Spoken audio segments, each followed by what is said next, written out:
We need to encourage whistleblowing in this state because it will help us.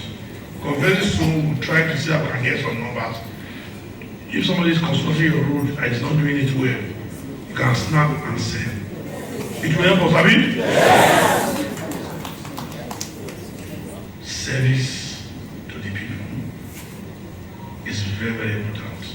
And I believe that we are on the same page for our policies and programs of this state in line with our more agenda.